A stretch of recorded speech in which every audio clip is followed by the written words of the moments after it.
we are going to discuss Fraunhofer diffraction due to two parallel slits.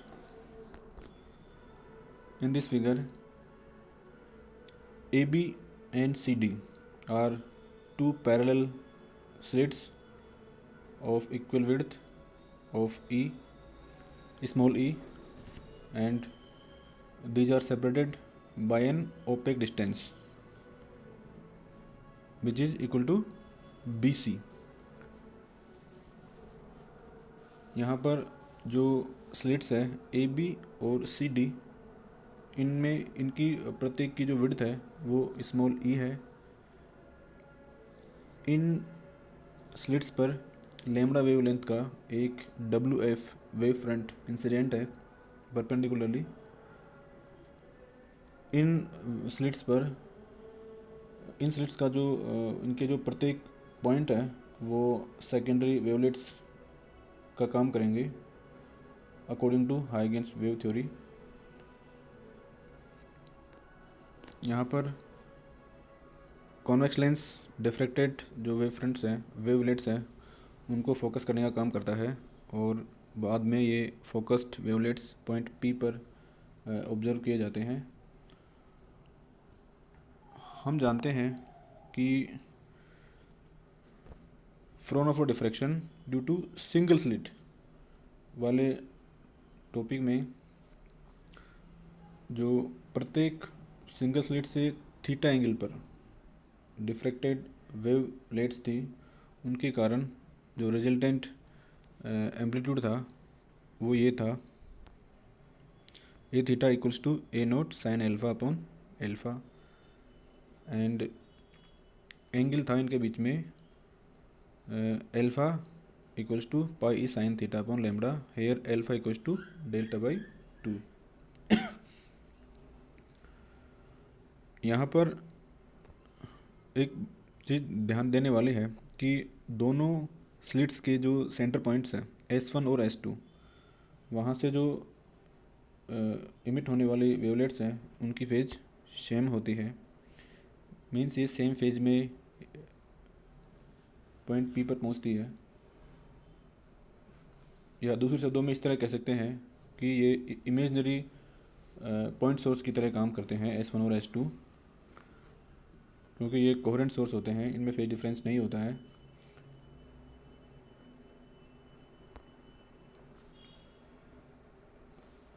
In point source जो कि imaginary point source है, उनसे emitted जो wavelets हैं उनके कारण जो इंटरफेरेंस है उसको हम पॉइंट पी पर ऑब्जर्व करते हैं और उसके कारण रिजल्टेंट एम्पलीट्यूड होता है. यहाँ पर जो S1 और S2 है उनके बीच डिस्टेंस E प्लस बी होगी.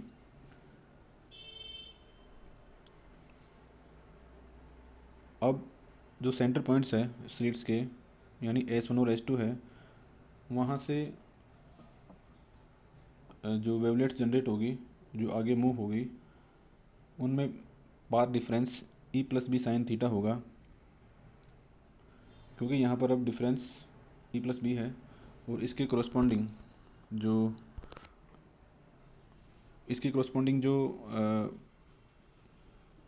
फेज डिफरेंस होगा वो 2 pi upon lambda E plus b sine theta होगा.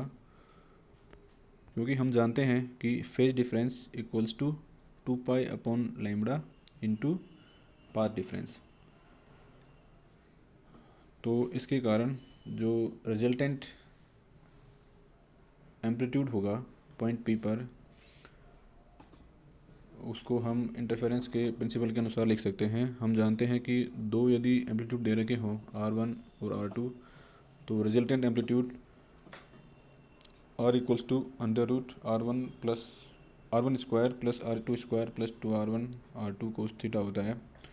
तो सेम फार्मूला ही यहाँ पर अप्लाई करेंगे तो रिजल्टेंट एम्पलीट्यूड हमें ये मिल जाएगा. क्योंकि यहाँ पर जो फेज डिफरेंस है वो 2 pi upon lambda e plus b sine theta है.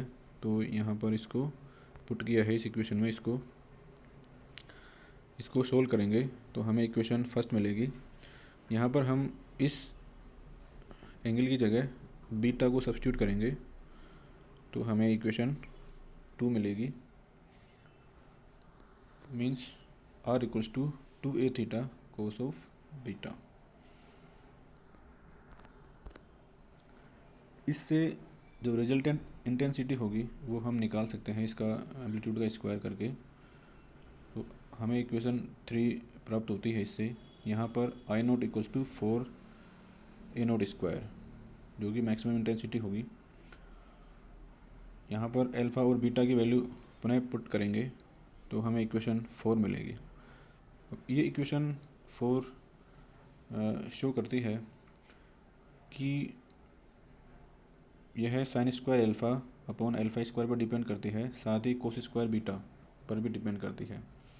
Sine square alpha upon alpha square है, ये वही टर्म है जो Fraunhofer diffraction due to a single slit वाले टॉपिक में देखा था। और कोस स्क्वायर बीटा है वो इंटरफेरेंस पैटर्न को शो करती है, मींस जो टू स्लिट से जो डिफ्रैक्टेड लाइट वेव्स है उनके कारण पॉइंट पी पर जो इंटरफेरेंस पैटर्न प्राप्त होता है उस पर डिपेंड करती है इंटेंसिटी।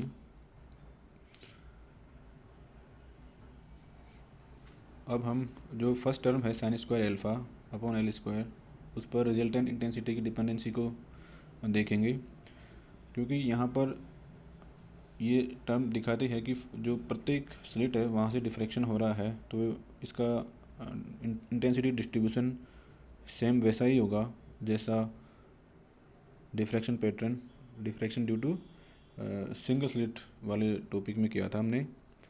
तो सिमिलरली यहाँ पर जो प्रिंसिपल मैक्सिमा होगा वो अल्फ़ा इक्वल्स टू 0 वाले केस में होगा, जहाँ पर थीटा 0 होगा, और इस केस में इंटेंसिटी मैक्सिमम होगी, ये प्रिंसिपल मैक्सिमा वाली स्थिति होगी।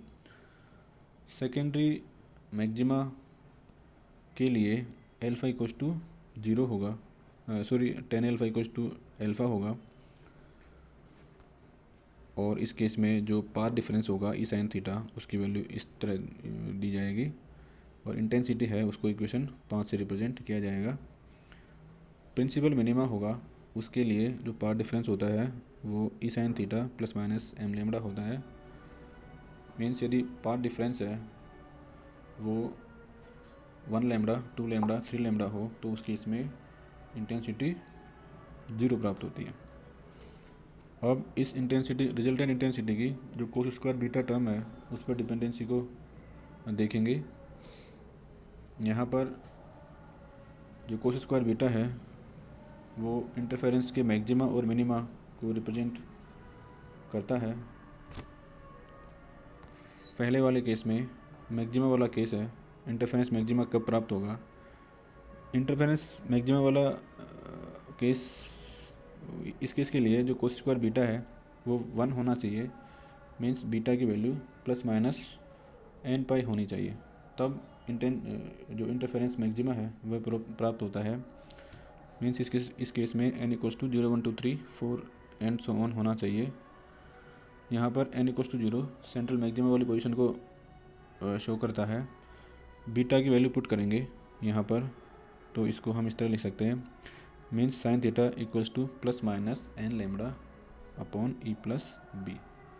यहाँ पर n की वैल्यू 0 1 2 एंड सो ऑन लेंगे तो ये रिप्रेजेंट करेगा 0th ऑर्डर इंटरफेरेंस मैक्सिमा, फिर फर्स्ट ऑर्डर सेकंड ऑर्डर इस तरह से, और इंटरफेरेंस मिनिमा होगा तो उस केस में कोस स्क्वायर बीटा की वैल्यू 0 होनी चाहिए।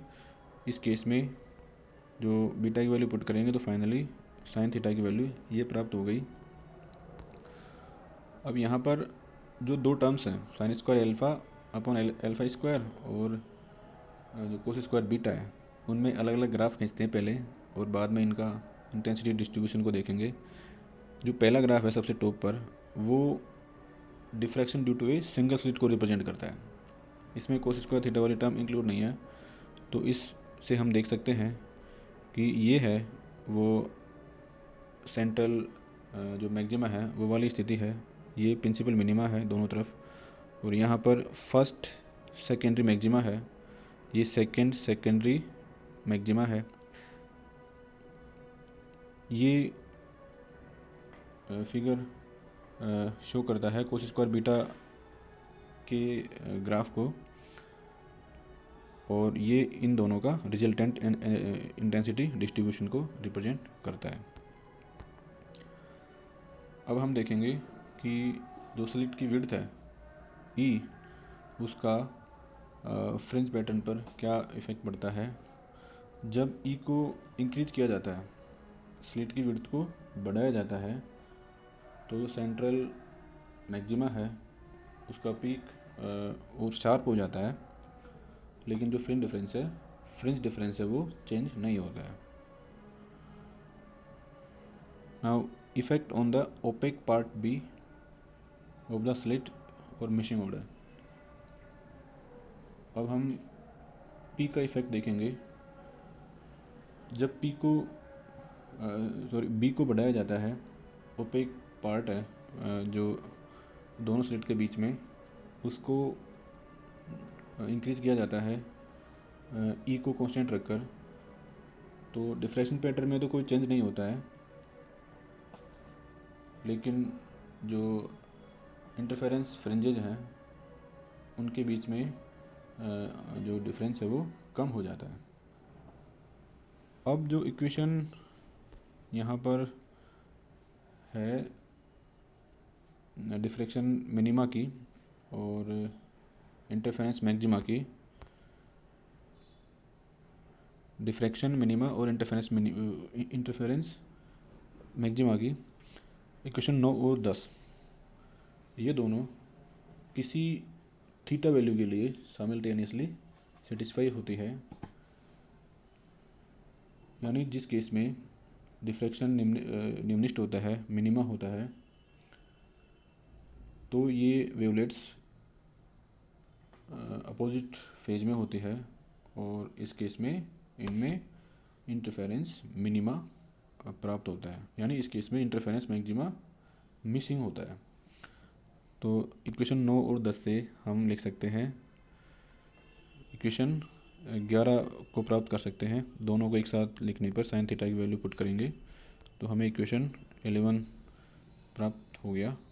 यहाँ पर यदि b इक्वल्स टू a है, मीन्स जो ओपेक पार्ट है दोनों स्लिट के बीच में, उसकी विड्थ स्लिट की विड्थ के बराबर है, तो उस केस में n इक्वल्स टू 2m होगा। मीन्स यदि m की वैल्यू 1 2 3 है तो n इक्वल्स टू 2 4 6 होगा। यानी m बराबर 1 फर्स्ट सेकंड थर्ड ऑर्डर का जो डिफ्रैक्शन पैटर्न होगा, यानी डिफ्रैक्शन मिनिमा होगा, उसके corresponding n equals to second fourth और सिक्स ऑर्डर के जो इंटरफेरेंस मैक्सिमाज है वो मिसिंग होंगे, 2 4 6 वाले। यदि जो b है, ओपेक पार्ट की विड्थ b है, वो 2e के इक्वल है, तो उस केस में n इक्वल्स टू 3m, और m यदि 1 2 3 है तो n की वैल्यू 3 6 9 होगी। यानी इस केस में जो फर्स्ट ऑर्डर, सेकंड ऑर्डर और थर्ड ऑर्डर डिफ्रैक्शन मिनिमाइज होंगे, उसके लिए 3 6 9 वाले इंटरफेरेंस जो मैक्सिमाज होंगे वो मिसिंग होंगे।